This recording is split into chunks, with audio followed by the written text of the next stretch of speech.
his incitement to this insurrection, and Mr. Neguse will begin.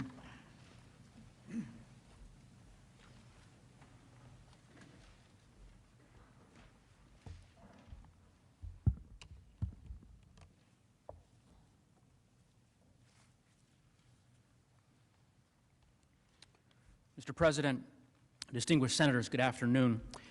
You have heard over the course of the last several days overwhelming evidence that President Trump incited an insurrection. But as Lead Manager Raskin mentioned, as we prepare to close, we'd be remiss if we didn't just briefly address apparently the principal defense that the President will offer to excuse his conduct, and that is this notion that he can't be held accountable for what happened on January 6th because his actions are somehow protected by the First Amendment. Now, let's stop a moment and try to really understand the argument that they are making. According to President Trump, everything he did, everything we showed you that he did, was perfectly okay for him to do, and for a future president to do again.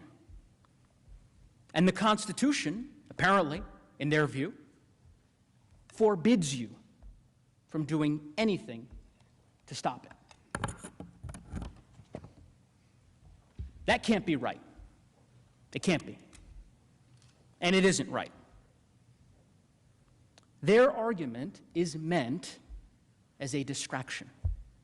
They are concerned not with the facts that actually occurred, the facts that we've proven, but with an alternative set of facts, where President Trump did nothing but deliver a controversial speech at a rally. Of course, that's not what we've charged in the article of impeachment, and it's not what happened. You will hear from my colleague, Lead Manager Raskin, the many, myriad reasons why this argument that they make is wrong on the law, completely. Not just around the edges. They make major, fundamental mistakes of constitutional law, the kind that Lead Manager Raskin tells me wouldn't cut it in his first-year law course, which, of course, he certainly would know, since he has taught this subject for decades. And that explains why so many lawyers who've dedicated their lives to protecting free speech, including many of the nation's most prominent conservative free speech lawyers, have described President Trump's First Amendment claims as, quote, legally frivolous. There's another quote from a recent letter from prominent free speech lawyers that, quote, the First Amendment is no bar to the Senate convicting former President Trump and disqualifying him from holding future office. Their argument is wrong on the facts, wrong on the law, and would flip the Constitution upside down. Let's start with the facts, because as you'll see, his free speech claim depends on an account of what he did, of why we're here, that has no basis in the evidence. To hear his lawyers tell it, he was just some guy at a rally expressing unpopular opinions. They would have you believe that this whole impeachment is because he said things that one may disagree with. Really? And make no mistake, they will do anything to avoid talking about the facts of this case. That I can assure you. Instead, we expect they will talk about a lot of other speeches, including some given by Democratic officials, and they will insist with indignation that the First Amendment protects all of this as though it were exactly the same. We trust you to know the difference, because you've seen the evidence that we've seen. You've seen, as we've proven over the last 3 days, that his arguments completely misdescribe the reality of what happened on January 6th. They leave out everything that matters about why we're here and what he did. Because President Trump wasn't just some guy with political opinions who showed up at a rally on January 6th and delivered controversial remarks. He was the President of the United States. And he had spent months, using the unique power of that office, of his bully pulpit, to spread that big lie that the election had been stolen, to convince his followers to stop the steal, to assemble them just blocks away from here on January 6th, at the very moment that we were meeting to count the electoral college votes, where he knew, where it had been widely reported that they were primed and eager and ready for violence at his signal. And then, standing in the middle of that explosive situation, in that powder keg that he had created over the course of months, before a crowd filled with people that were poised for violence, at his signal, he struck a match. And he aimed it straight at this building, at us. You've seen all that evidence. There's no denying it. That's why the House impeached him. That's why he's on trial. No president, no matter their politics or the politics of their followers, conservative, liberal, or anything else, no president can do what President Trump did. Because this isn't about politics.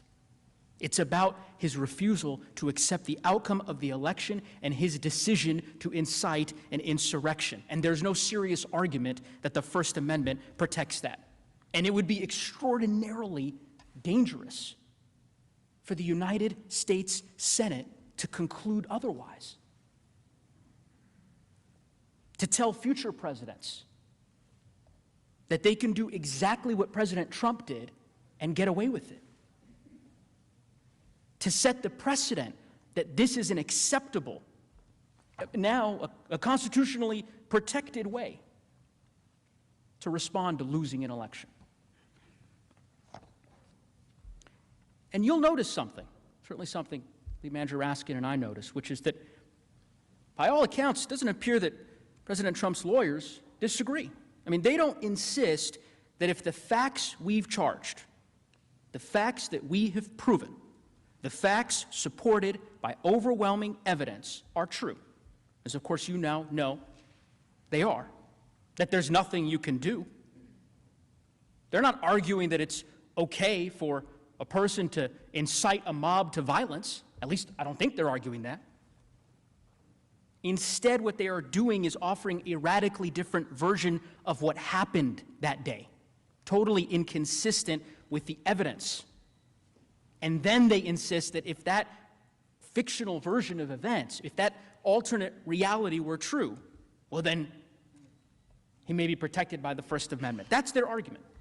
But you are here to adjudicate real evidence, real facts, not hypothetical ones. And for that reason alone, you should reject their argument, because it has been advanced to defend a situation that bears no resemblance to the actual facts of this case. With that, I want to turn it over to my colleague, Lead Manager Raskin, to address the many legal flaws, as I mentioned, in President Trump's position.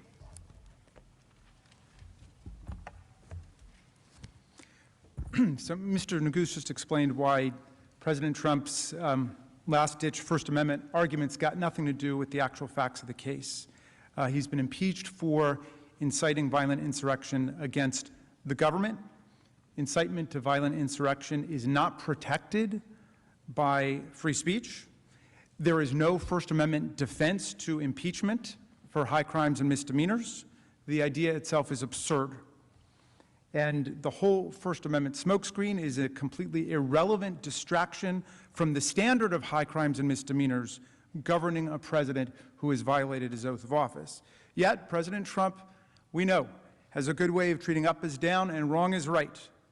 He tried to pull off the biggest election fraud in American history by overturning the results of the 2020 election, even as he insisted that his own fraud was in fact an effort to stop the steal, to stop a fraud, a vast conspiracy that he blamed on local and state officials of both political parties, the media, election officials, the judiciary, federal, state, members of Congress, many others. Anybody who wouldn't go along with him was part of the conspiracy.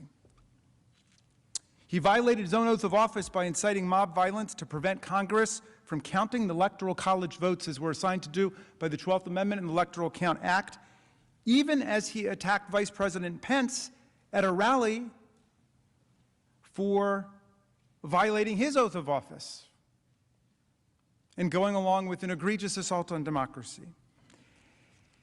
Now he argues that the Congress is violating his free speech rights when it was Donald Trump who incited an insurrectionist attack against us that halted speech and debate on the floor of the House and the Senate during the peaceful transfer of power, and that imperiled the very constitutional order that protects freedom of speech in the first place, along with all of our other fundamental rights. As a matter of law, as a matter of logic, President Trump's brazen attempt to invoke the First Amendment now won't hold up in any way. The basic flaw, of course, is that it completely ignores the fact that he was President of the United States, a public official. He swears an oath as president that nobody else swears. In exchange, he's given greater powers than anybody else in the entire country, maybe on earth. He or she promises to preserve, protect, and defend the Constitution of the United States and our government institutions and our people. And as we all know, the power we entrust to people in public office, in government office, especially our presidents, comes with special obligations to uphold the laws and the integrity of our republic. And we all swear that oath. Now, what if a president publicly, say a president publicly and on a daily basis advocated replacing the Constitution with a totalitarian form of government and urged states to secede from the Union and swore an oath of loyalty to a foreign leader or foreign government? Well, as a private citizen, you couldn't do anything about people using those words to advocate totalitarianism, to advocate secession from the Union, to swear an oath of personal loyalty to a foreign leader or a foreign government or country. You couldn't. That's totally protected. If you tried to prosecute somebody for that, as a prosecutor, you would lose. But it is simply inconceivable, unthinkable, that a president could do any of these things. Get up and swear an oath to foreign governments or leaders, advocate totalitarianism, advocate secession, and not be impeached for it.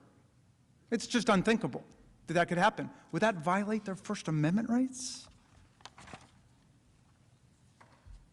The opposite view pressed here by President Trump's counsel would leave the nation powerless to respond to a president who uses the unmatched power, privilege, and prestige of his or her office, the famous bully pulpit, in ways that risk the ruin of the republic, all for his or her own ambition and corruption and lust for power. Everyone should be clear. There's nothing remotely exotic about what we're saying. It should be common sense to everybody. Common sense about this understanding of the First Amendment as it applies to public servants, cops, firefighters, teachers, everybody across the land. My daughter, who I mentioned earlier in the trial, she's a teacher in a public school. The courts have said teachers teach, but if they go off script and they start advocating totalitarianism, treason, or what have you, they're not living up to the duties of their office as teacher, they can be fired. Everybody knows that. And it happens all the time, by the way, including to cops and firefighters and people on the front lines. It happens all the time. In fact, it happened countless times to people fired by President Trump for their statements or ideas about things, including on election fraud, not long ago. There were people in the government who lost their jobs because the president didn't like what they said or what they wrote. Now, as I mentioned yesterday, and I can't help but repeat it, Justice Scalia got it exactly right on this. He wrote on these cases about how the First Amendment affects people who take on a public office, who take on public employment. And he summed it up like this. He said, you can't ride with the cops, but root for the robbers. You can't ride with the cops, but root for the robbers. That's what Justice Scalia said. And when it comes to the peaceful transfer of power, to the rule of law, to respecting election outcomes, our president, whoever he or she is, must choose the side of the Constitution. Must. And not the side of the insurrection or the coup or anybody who's coming against us. And if he or she chooses the wrong side, I'm sorry, there's nothing in the First Amendment or anywhere else in the Constitution that can excuse your betrayal of your oath of office. It's not a free speech question. But there's more. Let's play make-believe and pretend that President Trump were just a run-of-the-mill private citizen, as my colleague Mr. Nagu said, just another guy at the rally who's just expressing a deeply unpopular opinion, because we shouldn't overlook the fact that while there were thousands of people in that violent mob, they represent a tiny, tiny, tiny part of less than 1% of the population, and the vast majority of the American people reject the kind of seditious mob violence that we saw on January 6th. But let's say that you were just another guy in the crowd that day. It is a bedrock principle that nobody can incite a riot. The First Amendment doesn't protect it. Key case, Brandenburg versus Ohio. There's no First Amendment protection for speech directed to inciting or producing imminent lawless action and likely to produce such action. And for all the reasons you've heard, based on the voluminous, comprehensive, totally unrefuted, and we think irrefutable, but we're eager to hear our colleagues, based on all the evidence you've heard, and for all the reasons you've heard, that definition of proscribable speech fits President Trump's conduct perfectly. This is a classic case of incitement. And you don't have to take my word for it. The 144 free speech lawyers Mr. Nagu mentioned, who include many of the nation's most dedicated, most uncompromising free speech advocates, unlike Mr. Trump, of course, but these people agree that there is a powerful case for conviction under the Brandenburg standard, even if the President of the United States were just to be treated like some guy in the crowd. And they add, the First Amendment is no defense to the article of impeachment leveled against the former president. And I mention the Brandenburg standard not because it applies here. Of course it doesn't, since this is an impeachment. It's not a criminal trial, and there's no risk of jail time. Let's be clear about that. The president doesn't go to jail for 1 week, 1 day, 1 hour, or 1 minute based on impeachment and conviction and disqualification from further office. Rather, I mention it to emphasize that absolutely nobody in America would be protected by the First Amendment if they did all the things that Donald Trump did. Nobody made Donald Trump run for president and swear an oath to preserve, protect, and defend the Constitution on January 20th, 2017. But when he did, by virtue of swearing that oath and entering this high office, he took upon himself a duty to affirmatively take care that our laws would be faithfully executed under his leadership. All of the laws against federal destruction of property, all of the laws. We expected him in everything he said and everything he did to protect and preserve and defend our constitutional system, including the separation of powers. But instead, he betrayed us. And as Representative Cheney said, it was the greatest betrayal of a presidential oath in the history of the United States of America. The greatest. As I mentioned yesterday, President Trump is not even close to the proverbial citizen who falsely shouts fire in a crowded theater. He is like the now proverbial municipal fire chief who incites a mob to go set the theater on fire and not only refuses to put out the fire, but encourages the mob to keep going as the blaze spreads. We would hold that fire chief accountable. We would forbid him from that job ever again, and that's exactly what must happen here. There are hundreds of millions of citizens who can be president. Donald Trump has disqualified himself, and you must disqualify him too. Just like the fire chief who sends the mob, President Trump perverted his office by attacking the very Constitution he was sworn to uphold. In fact, that's one reason why this free speech rhetoric at this trial is so insidious. His conduct represented the most devastating and dangerous assault by a government official on our Constitution, including the First Amendment in living memory. We wouldn't have free speech or any other rights if we didn't have the rule of law, peaceful transfer of power, and a democracy where the outcome of the election is accepted by the candidate who lost. We had it all the way up until 2020.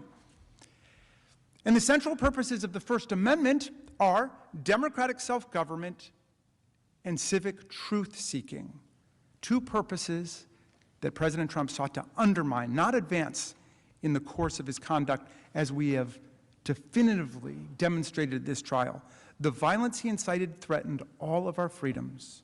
It threatened the very constitutional order that protects free speech, due process, religious free exercise, the right to vote, equal protection, and the many other fundamental rights that we all treasure and cherish as citizens of the United States. The First Amendment does not create some superpower immunity from impeachment for a president who attacks the Constitution in word and deed while rejecting the outcome of an election he happened to lose. If anything, President Trump's conduct was an assault on the First Amendment and equal protection rights that millions of Americans exercised when they voted last year, often under extraordinarily difficult and arduous circumstances. Remember, the First Amendment protects the right of the people to speak about the great issues of our day, to debate during elections, and then to participate in politics by selecting the people who will be our leaders. And remember, in American democracy, those of us who aspire and attain to public office are nothing but the servants of the people. Nothing. Not the masters of the people. We have no kings here. We have no czars. Here the people govern, President Ford said. The people. Most important words of the Constitution are the first three, we the people. But all this means little if a president who dislikes the election results can incite violence to try to replace and usurp the will of the people, as expressed in the states, ignore the judicial branch of government, and then run over the legislative branch of government with a mob. President Trump's high crimes and misdemeanors sought to nullify the political rights and sovereignty of the American people. Our right as a people to deliberate, to form opinions, to persuade each other to vote, and then to decide who our president will be. The sovereignty of the people. That's an attack on the First Amendment, I would say. In addition, President Trump's actions were a direct attack on our own freedom of speech here in the Capitol. Members of Congress are sent here to speak for their constituents. That's why we have our own little mini free speech clause, the speech and debate clause. That's literally our job. We come here and represent the views of our people. The attack that President Trump incited forced members of Congress to stop speaking and to literally flee for our lives and the lives of our staffs and our families. The man whose statements and actions halted speech in Congress, speech related to the peaceful transfer of power, has no right to claim that free speech principles prevent this body from exercising its constitutional powers to hold him accountable for his offense against us. You know, Voltaire said famously, and our founders knew it, I may disagree with everything you say, but I will defend with my life your right to say it. President Trump says, because I disagree with everything you say, I will overturn your popular election and incite insurrection against the government. And we might take a moment to consider another Voltaire insight, which a high school teacher of mine told me when a student asked, when was the beginning of the Enlightenment? And she said, I think it was when Voltaire said, anyone who can make you believe absurdities can make you commit atrocities. There's no merit whatsoever to any of the free speech rhetoric, the empty free speech rhetoric you may hear from President Trump's lawyers. He attacked the First Amendment, he attacked the Constitution, he betrayed his oath of office. Presidents don't have any right to do that. It's forbidden, so that our republic may survive. The people are far more important than that. The precedent he asked you to create, which would allow any future president to do precisely what he did, is self-evidently dangerous. And so there can be no doubt, none at all, the president lacks any First Amendment excuse or defense or immunity. He incited a violent insurrection against our government. He must be convicted.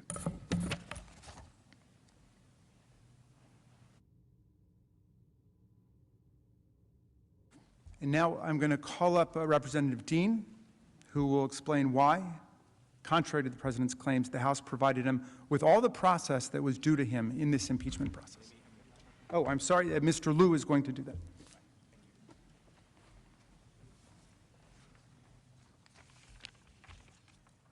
All right. Thank you for your time and your attention. We all heard President Trump's attorneys on Tuesday, and as part of President Trump's efforts to avoid talking about his own conduct, to avoid talking about anything related to his constitutional crime, we expect that President Trump will raise process objections. His due process claims are without merit. Under the Constitution, the House has, quote, the sole power of impeachment. That provision confirms that the House functions as a grand jury or a prosecutor. The House decides whether to bring charges.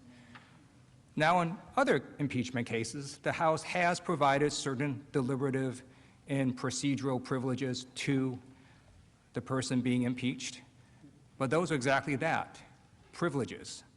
They are discretionary. The House has the power to decide its own rules, how it wants to pass the article of impeachment, and in this case, the House debated the article of impeachment and passed it on a bipartisan vote. I'm a former prosecutor, and I just want to add that I've had the opportunity to decide whether to bring charges. And when you see a crime committed in plain view, prosecutors don't have to spend months investigating before they bring charges. I note that in this case, in fact, hundreds of people have been arrested and charged by prosecutors for the violence on January 6th.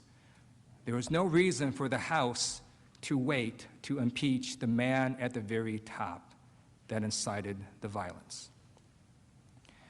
I'd also like to emphasize that the House had good reason to move quickly. This was an exigent circumstance. This was not a case where there was hidden conduct or some conspiracy that required months and maybe years of investigation. This case does not raise very complicated legal issues.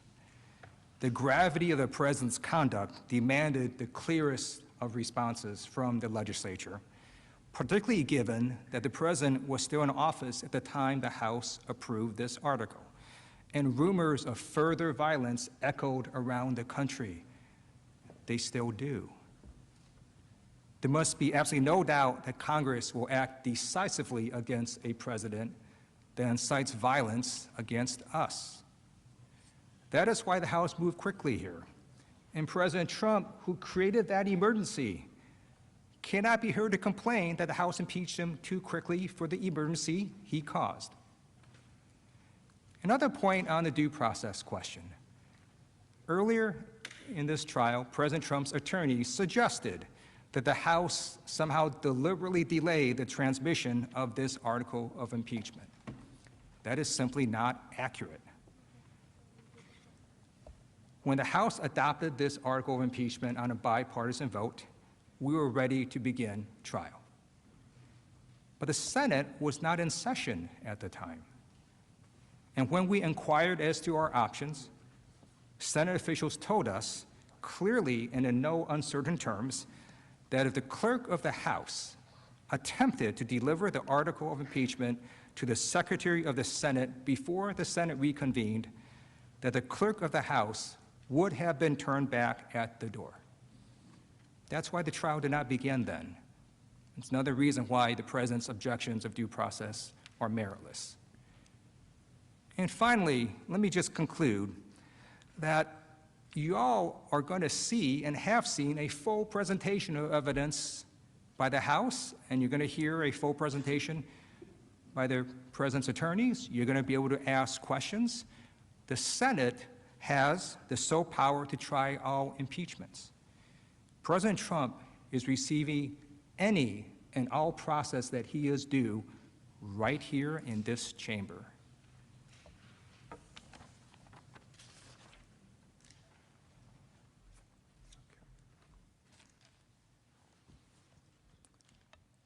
Mr. President, Senators, in just a moment, my colleague, Mr. Neguse, will return to show that we've established with overwhelming evidence that President Trump engaged in high crimes and misdemeanors. Before Mr. Neguse comes up, though, I'd like to emphasize what should be an uncontroversial point, but is really key to understand. If we have proven to you the conduct that we've alleged in this article, then President Trump has indeed committed a high crime and misdemeanor under the Constitution. Incitement of insurrection under these circumstances is undoubtedly, in the words of George Mason from the Constitutional Convention, a great and dangerous offense against the Republic. Indeed, it is hard to think of a greater or more dangerous offense against the Republic than this one. So, to be very precise about this, I hope we all can agree today that if a president does incite a violent insurrection against the government, he can be impeached for it. I hope we all can agree that that is a constitutional crime. Another key point, while President Trump's lawyers may be arguing otherwise, the question here is not whether President Trump committed a crime under the federal code or DC law or the law of any state. Impeachment does not result in criminal penalties, as we keep emphasizing. No one spends a day in jail. There are not even criminal or civil fines.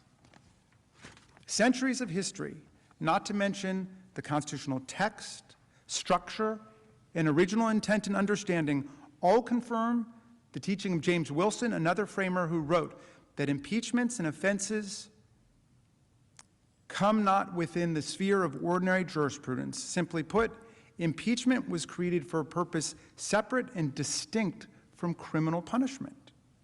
It was created to prevent and deter elected officials who swear an oath to represent America, but then commit dangerous offenses against our republic. That's a constitutional crime. And senators, what greater offense could one commit than to incite a violent insurrection at our seat of government during the peaceful transfer of power?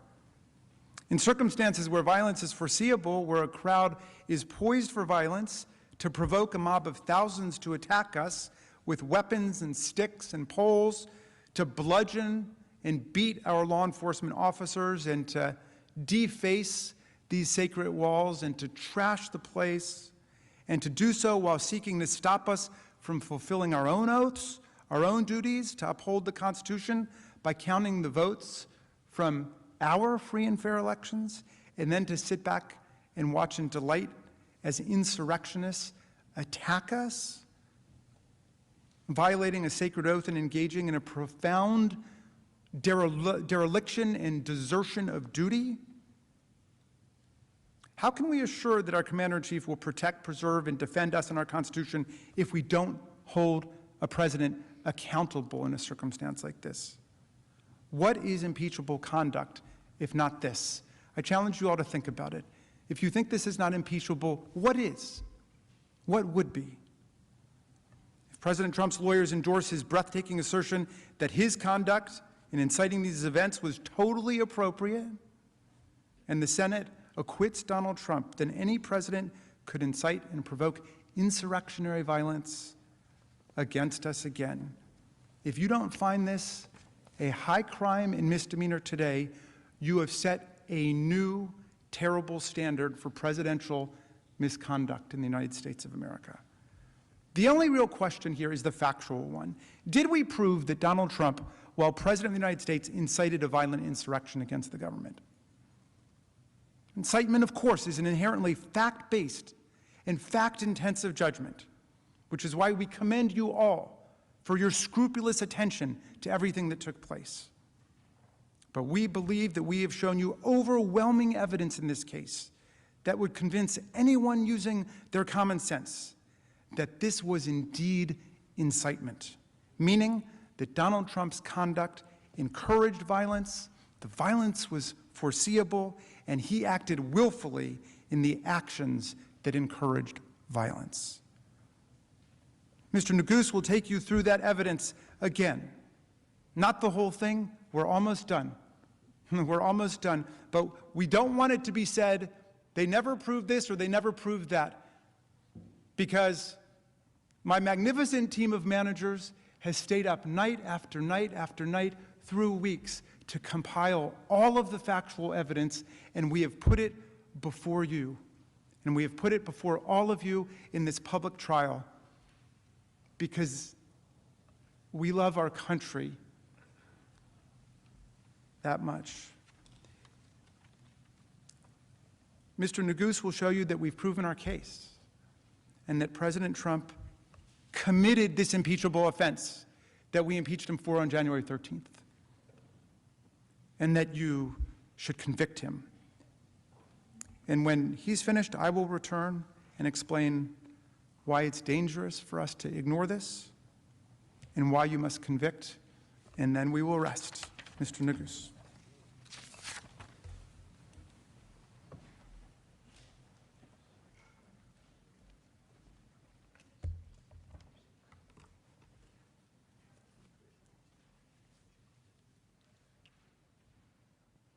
Mr. President, distinguished senators, good afternoon again. As my colleague, Lead Manager Raskin, mentioned, I know it's been a long few days, and I want to say thank you, that we're very grateful for your patience, for your attention, and the attention that you have paid to every one of our managers as they have presented our case. As Lead Manager Raskin mentioned, I hope, I trust that we could all agree that if a president incites a violent insurrection against our government, that that's impeachable conduct. So what I'd like to do as we close our case is just walk you through why our evidence overwhelmingly establishes that President Trump committed that offense. Now, as you consider that question of whether the president incited an insurrection, there are three questions that reasonably come to mind. Was violence foreseeable? Did he encourage violence? And did he act willfully? And I'm going to show you why the answer to every one of those questions has to be yes. First, let's start with foreseeability. Was it foreseeable that the violence would erupt on January 6th if President Trump lit a spark? Was it predictable that the crowd at the Save America rally was poised on a hair trigger for violence, that they would fight, literally, if provoked to do so? Of course it was. When President Trump stood up to that podium on January 6th, he knew that many in that crowd were inflamed, were armed, were ready for violence. It was an explosive situation, and he knew it. We've shown you the evidence on this point. You've seen it. The images, the videos, the articles, and the pattern, which show that the violence on that terrible day was entirely foreseeable. We've showed you how this all began with the big lie, the claim that the election was rigged, and that President Trump and his supporters were the victims of a massive fraud, a massive conspiracy to rip away their votes. We've showed you how President Trump spread that lie, and how over the course of months, with his support and encouragement, it inflamed part of his base, resulting in death threats, real-world violence, and increasingly extreme calls to stop the steal. We established that after he lost the election, the president was willing to do just about anything to prevent the peaceful transfer of power, that he tried everything he could do to stop it. You'll recall the evidence on the screen. Him pressuring and threatening state election officials, attacking them to the point of literally calling them enemies of the state, threatening at least one of them with criminal penalties. Then attacking senators, members of Congress, all across the media, pressuring the Justice Department, prompting outcries from assistant U.S. attorneys, not to mention his own attorney general, reportedly telling him that the stolen election claims were, quote, BS, not my phrase, his. And then, as January 6th approached, he moved on to attacking his own vice president, openly and savagely. We recounted throughout that entire period all the ways in which President Trump inflamed his supporters with lies that the election was stolen. And as every single one of us knows, nothing in this country is more sacred, nothing, than our right to vote, our voice.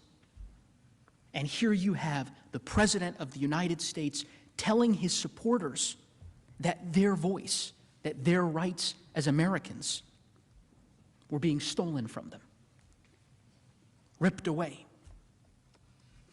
That made them angry. Angry enough to stop the steal, to fight like hell to stop the steal.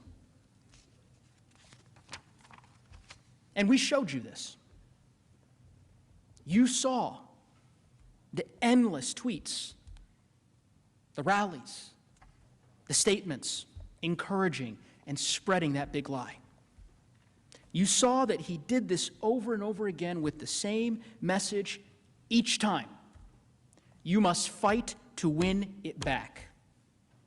You must never surrender, no matter what. And remember, each time that his supporters along the way showed violence, he endorsed it, encouraged it, praised it. All part of that same demand to stop the steal and fight like hell. Remember the video that Manager Plaskett showed you from Texas? Some of his supporters encircling a bus of campaign workers on a highway. People easily could have been killed, easily. What did he do? He tweeted it and made a joke about it at a rally. Called them patriots. Held them out as an example of what it means to stop the steal.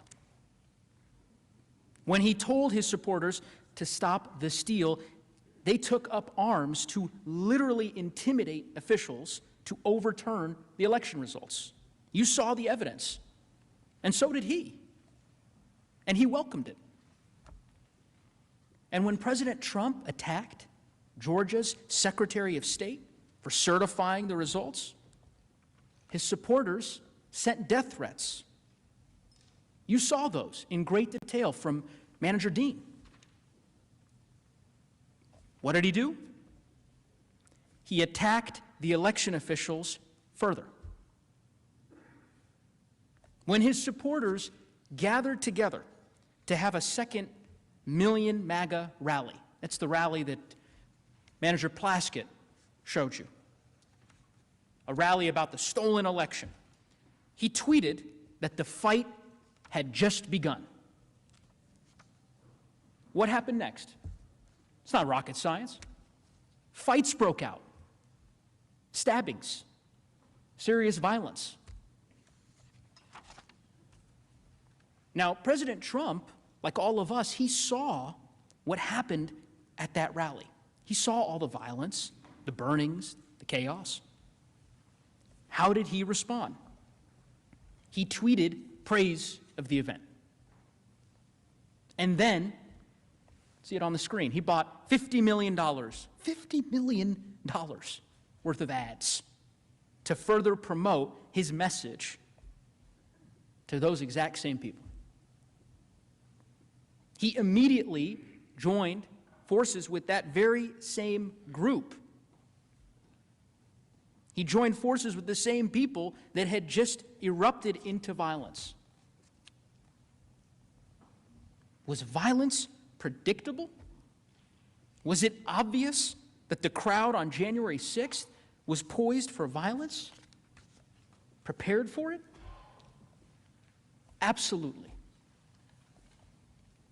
And this isn't just clear, looking back in time. It was widely recognized at the time. In the days leading up to January 6th, there were dozens, hundreds of warnings. And he knew it. He knew the rally would explode if provoked. He knew all it would take was a slight push. Remember, you heard from Manager Plaskett, the chatter on social media, websites that the Trump administration monitored and were known to the Trump operation. It showed that the people he invited to the January 6th rally took this as a serious call to arms. That this was not just any attack. It was to storm the Capitol if necessary, to stop the steal. And it wasn't just clear on these websites that the Trump administration was monitoring. The FBI issued reports about this as a credible threat to target us. Law enforcement made 6 arrests that night before. 6 arrests. Newspapers across the city warned of the risk of the violence.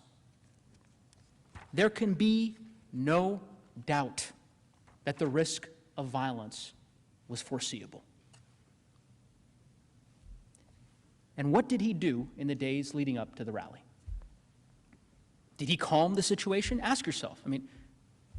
Did he call for peace? No. He didn't do that. He spread his big lie more. The most dangerous lie, as I mentioned, that Americans' votes were being stolen and that the final act of theft would occur here in the Capitol. And then he assembled all of those supporters. He invited them to an organized event on a specific day, at a specific time, matched perfectly to coincide with the joint session of Congress, to coincide with the steal that he had told them to stop by any and all means. Again, he was told by law enforcement and all over the news that these people were armed and ready for real violence. He knew it. He knew it perfectly well, that he had created this powder keg at his rally. He knew just how combustible that situation was. He knew there were people before him who had prepared, who were armed and armored. He knew they would jump to violence at any signal, at any sign from him that he needed them to fight, that he needed them to stop the steal. And we all know what happened next. Second question. Did he encourage the violence? Standing in that powder keg, did he light a match? Everyone knows the answer to that question. The hours of video you all have watched leave no doubt. Just remember what he said on January 6th.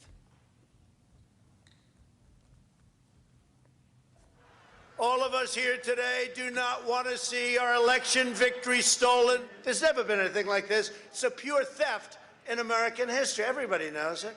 Make no mistake, this election was stolen from you, from me, and from the country. At the opening of... We will never give up. We will never concede. It doesn't happen. You don't concede when there's theft involved. And to use a favorite term that all of you people really came up with, we will stop the steal. We must stop the steal. We will not let them silence your voices. We're not going to let it happen. Not going to let it happen.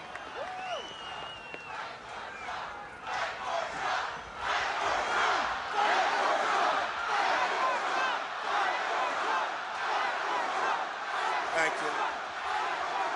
And you have to get your people to fight, because you'll never take back our country with weakness. You have to show strength, and you have to be strong. And we fight. We fight like hell. And if you don't fight like hell, you're not going to have a country anymore. You may remember at the outset of this trial that I told you you'd hear three phrases over and over and over again. The big lie that the election had been stolen, stop the steal and never concede, and fight like hell to stop that steal. You heard those phrases throughout the course of this trial, video after video, statement after statement, telling his supporters that they should be patriots, to fight hard to stop the steal. And on that day, where did he direct the crowd's ire? He directed them here, to Congress. He quite literally, at one part of that speech, pointed at us. He told them to fight like hell, and if you don't fight like hell, you're not going to have a country anymore. And here's the thing, that wasn't metaphorical. It wasn't rhetorical. He'd already made it perfectly clear that when he said fight, he meant it. And that when followers, in fact, fought, when they engaged in violence, that he'd praise and honor them as patriots. He implied that it was okay to break the law because the election was being stolen. You heard it. You remember the clip that Manager Dean showed you earlier in this trial. He told them, the quote is on the screen, when you catch somebody in a fraud, you're allowed to go by very different rules. Remember how all of his supporters, some of his supporters across social media were treating this as a war, talking about bringing in the cavalry? Well, President Trump made clear what those different rules were. He'd been making it clear for months. So, let's have trial by combat. And Rudy, you did a great job. He's got guts. You know what? He's got guts, unlike a lot of people in the Republican Party. He's got guts. He fights.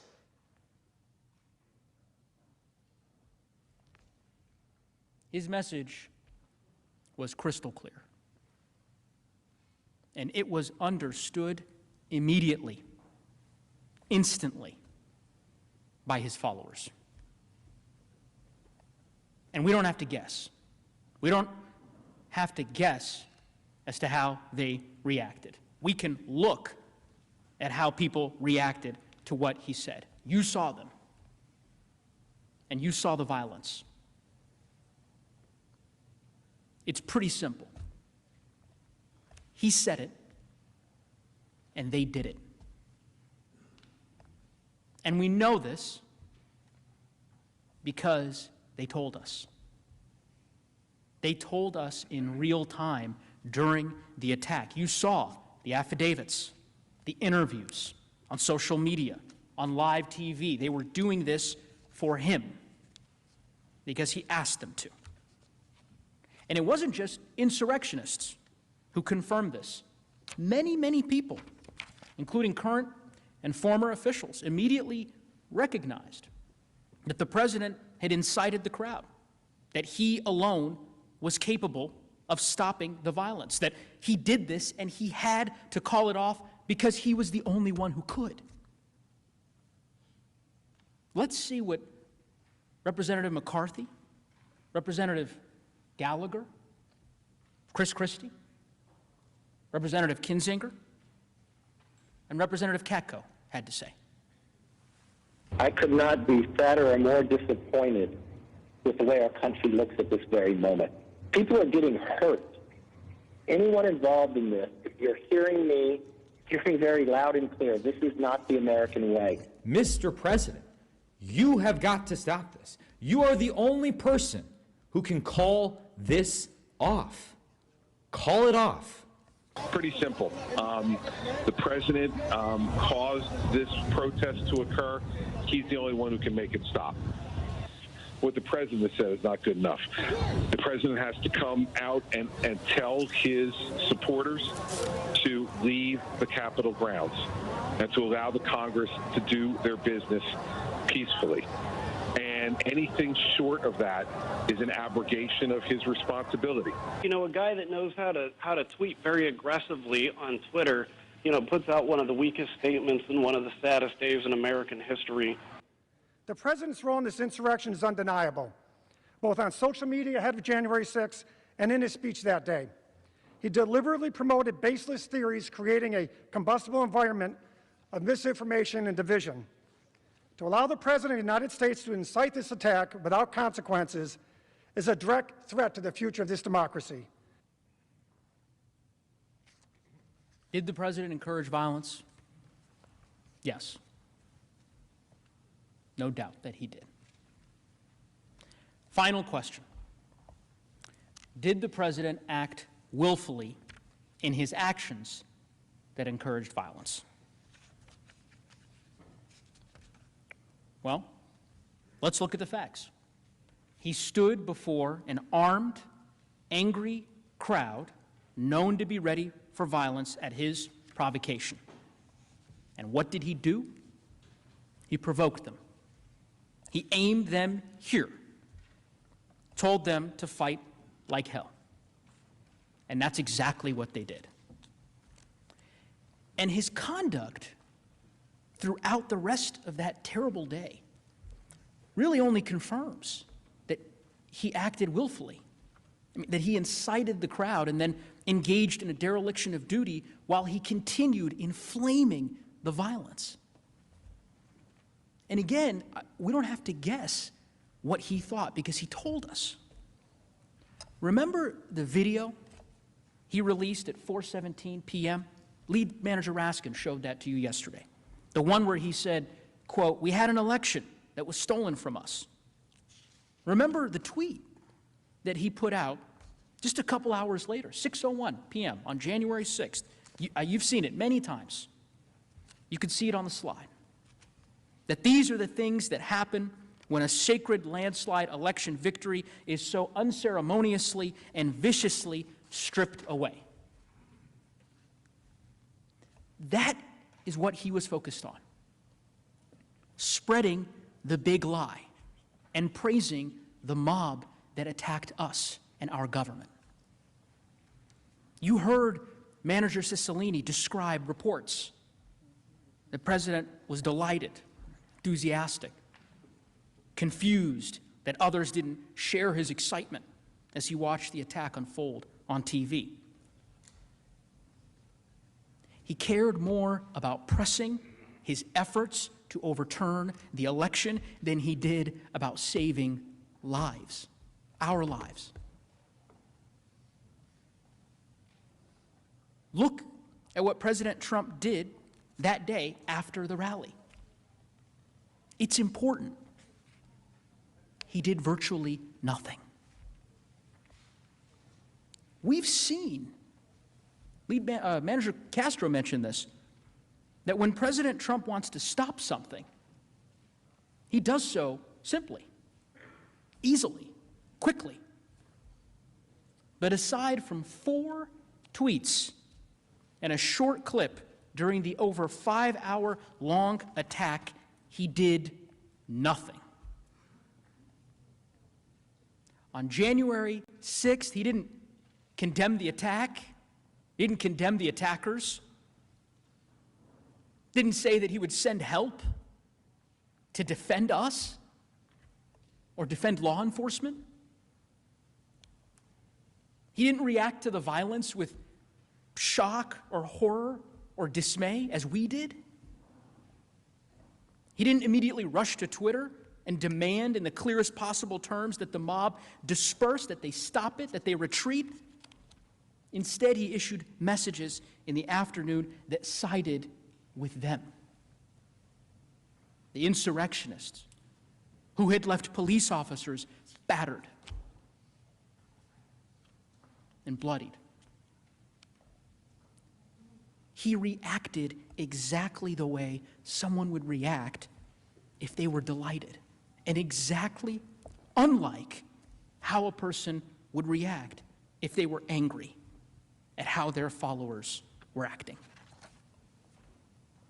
Again, ask yourself how many lives would have been saved, how much pain and trauma would have been avoided if he had reacted the way that a president of the United States is supposed to act. There are 2 parts of President Trump's failure here, his dereliction of duty, that I just have to emphasize for a moment. First is what he did to Vice President Mike Pence, the Vice President of the United States of America. His own Vice President was in this building with an armed mob shouting, "Hang him." The same armed mob that set up gallows outside. You saw those pictures. And what did President Trump do? He attacked him more. He singled him out by name. It's honestly hard to fathom. Second, our law enforcement. The brave officers who were sacrificing their lives to defend us, who could not evacuate or seek cover because they were protecting us. I'm not going to go through again what my fellow managers showed you yesterday, but let me just say this. Those officers serve us faithfully and dutifully, and they follow their oaths. They deserved a president who upholds his, who would not risk their lives and safety to retain power. A president who would preserve, protect, and defend them. But that's not what he did. When they, the police, still barricaded and being attacked with poles, he said in his video to the people attacking them, "We love you. You're very special." What more could we possibly need to know about President Trump's state of mind? Senators, the evidence is clear.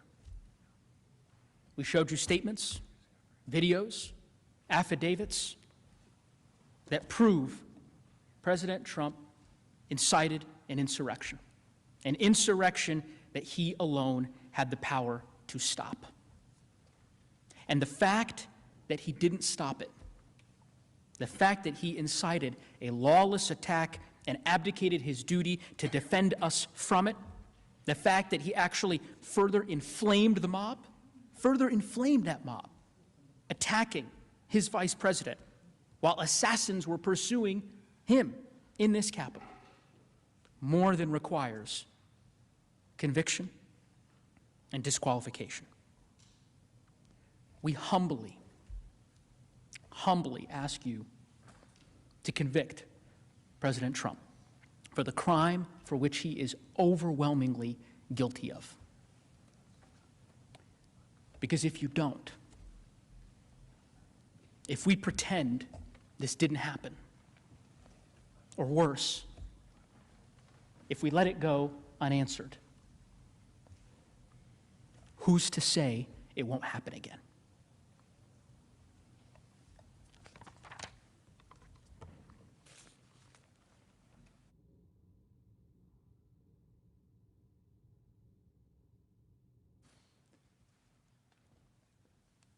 Mr. President, members of the Senate, first of all, thank you for your close attention and seriousness of purpose that you've demonstrated over the last few days. Thank you also for your courtesy to the House managers as we've come over here, strangers in a strange land, to make our case before this distinguished and august body. We are about to close, and I am proud that our managers have been so disciplined and so focused. I think we are closing somewhere between 5 and 6 hours under the time that you have allotted to us. But we think we have been able to tell you everything we need to say. We will obviously have the opportunity to address your questions and then to do a final closing when we get there. I just wanted to leave you with a few thoughts. And again, I'm not going to re-traumatize you by going through the evidence. Once again, I just wanted to leave you with a few thoughts to consider as you enter upon this very high and difficult duty that you have to render impartial justice in this case, as you have all sworn to do. And I wanted to start simply by saying that in the history of humanity, democracy is an extremely rare and fragile and precarious and transitory thing. Abraham Lincoln knew that when he spoke from the battlefield and vowed that government of the people, by the people, and for the people shall not perish from the earth. But he was speaking not long after the republic was created, and he was trying to prove that point, that we would not allow it to perish from the earth. For most of history, the norm has been dictators, autocrats, bullies, despots, tyrants, cowards who take over our governments. For most of the history of the world. And that's why America is such a miracle. We were founded on the extraordinary principles of the inalienable rights of the people and the consent of the governed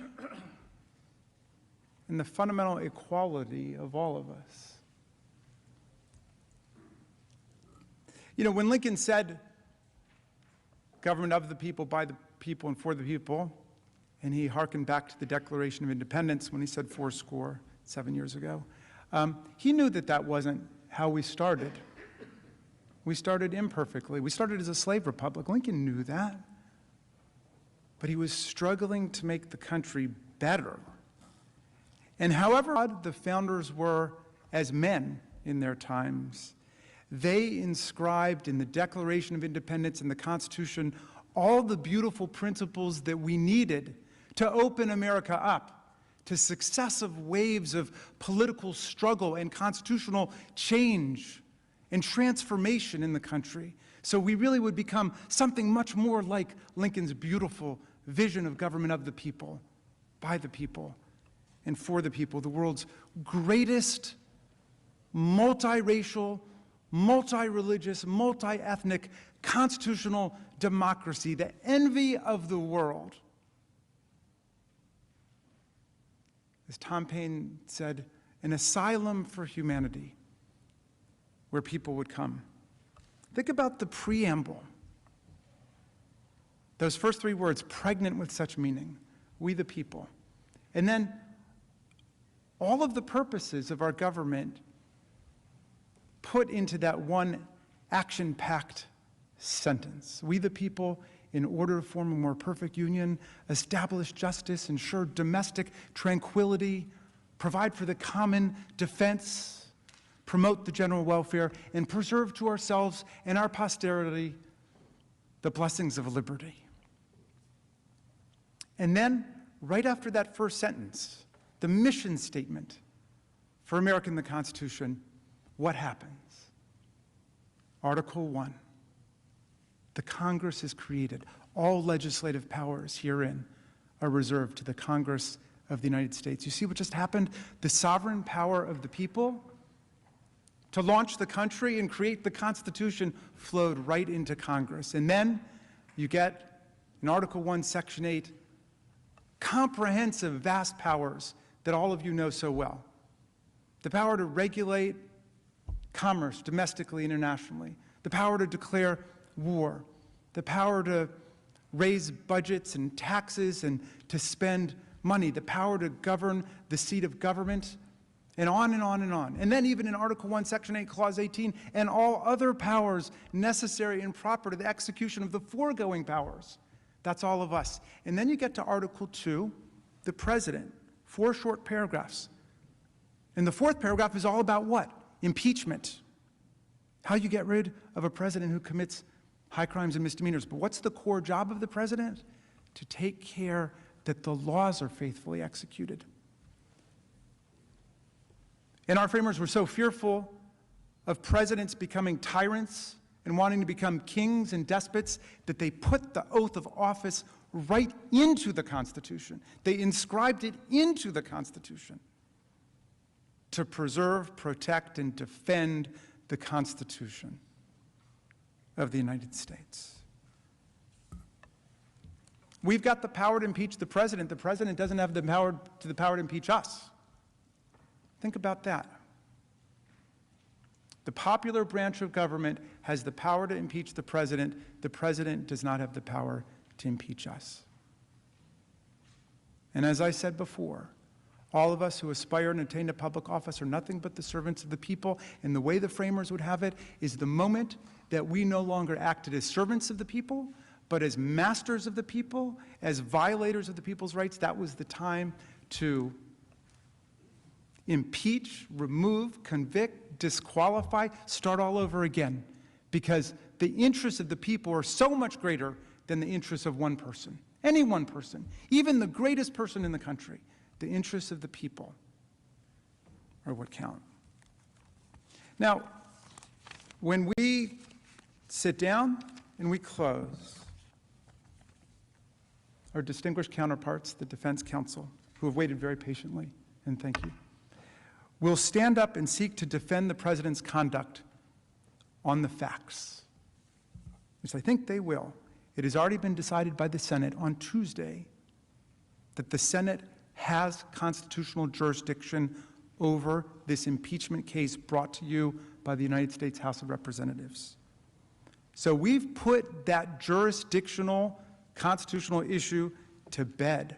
It is over. It's already been voted on. This is a trial on the facts of what happened. And incitement, as we said, is a fact-intensive investigation and judgment that each of you will have to make. We've made our very best effort to set forth every single relevant fact that we know in the most objective and honest light. We trust and we hope that the defense will understand the constitutional gravity and solemnity of this trial by focusing like a laser beam on the facts and not return to the constitutional argument that's already been decided by the Senate. Just as a defense lawyer who loses a motion to dismiss on a constitutional basis in a criminal case must let that go and then focus on the facts which are being presented by the prosecutors in detail, they must let this constitutional jurisdictional argument go. Not just because it's frivolous and wrong, as nearly every expert scholar in America opined, but because it's not relevant to the jury's consideration of the facts of the case. So our friends must work to answer all of the overwhelming, detailed, specific, factual, and documentary evidence we have introduced of the president's clear and overwhelming guilt in inciting violent insurrection against the Union. Now, Donald Trump last week turned down our invitation to come testify about his actions, and therefore we've not been able to ask him any questions directly as of this point. Therefore, during the course of their 16-hour allotted presentation, we would pose these preliminary questions to his lawyers. which I think are on everyone's minds right now, in which we would have asked Mr. Trump himself if he had chosen to come and testify about his actions and inactions when we invited him last week. One, why did President Trump not tell his supporters to stop the attack on the Capitol as soon as he learned of it? Why did President Trump do nothing to stop the attack for at least 2 hours after the attack began? As our constitutional commander-in-chief, why did he do nothing to send help to our overwhelmed and besieged law enforcement officers for at least 2 hours on January 16th after the attack began? On January 6th, why did President Trump not at any point that day condemn the violent insurrection and the insurrectionists? And I'll add a legal question that I hope his distinguished counsel will address. If a president did invite a violent insurrection against our government, as of course we allege and think we've proven in this case, but just in general, if a president incited a violent insurrection against our government, would that be a high crime and misdemeanor? Can we all agree at least on that? Senators, I've talked a lot about common sense in this trial because I believe that's all you need to arrive at the right answer here. You know, when Tom Paine wrote Common Sense,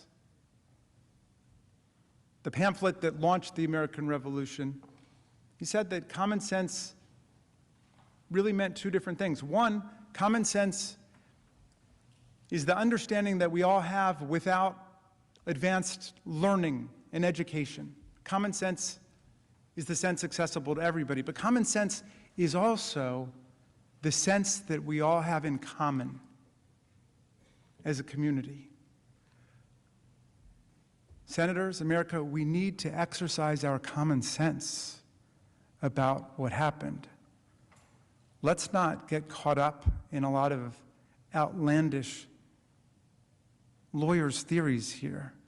Exercise your common sense about what just took place in our country. Tom Paine wasn't an American, as you know, but he came over to help us in our great revolutionary struggle against the kings and queens and the tyrants. And in 1776, in the crisis, he wrote these beautiful words. It was a very tough time for the country. People didn't know which way things were going to go. Were we going to win? Against all hope, because for most of the rest of human history, it had been the kings and the queens and the tyrants and the nobles lording it over the common people. Could political self-government work in America was the question. And Paine wrote this pamphlet called The Crisis, and in it, he said these beautiful words. And with your permission, I'm going to update the language a little bit, pursuant to a suggestion of Speaker Pelosi, so as not to offend modern sensibilities, okay? But he said, these are the times that try men and women's souls. These are the times that try men and women's souls. The summer soldier and the sunshine patriot will shrink at this moment from the service of their cause and their country. But everyone who stands with us now will win the love and the favor and the affection of every man and every woman for all time. Tyranny, like hell, is not easily conquered, but we have this saving consolation. The more difficult the struggle, the more glorious in the end will be our victory. Good luck in your deliberations.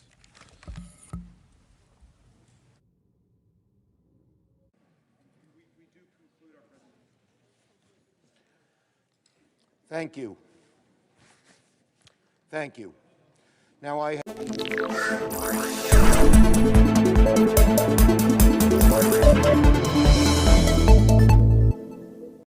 Mr. President, I ask unanimous consent that it be in order to make several unanimous consent requests as if in legislative session. Without objection, so ordered. I ask unanimous consent that on Friday, February 12th, from 10:30 to 11:30 a.m., that notwithstanding adjournment, the Senate be able to receive House messages and executive matters, committees be authorized to report legislative and executive matters, and senators be allowed to submit statements for the record, introduce bills and resolutions, and make co-sponsor requests, and where applicable, the Secretary of the Senate, on behalf of the presiding officer, be permitted to refer such matters. Without objection, so ordered. And a second request, poignantly appropriate at this moment. I ask unanimous consent that pursuant to the order of the Senate of January 24th, 1901, the traditional reading of Washington's farewell address take place on Monday, February 22nd, following the prayer and pledge.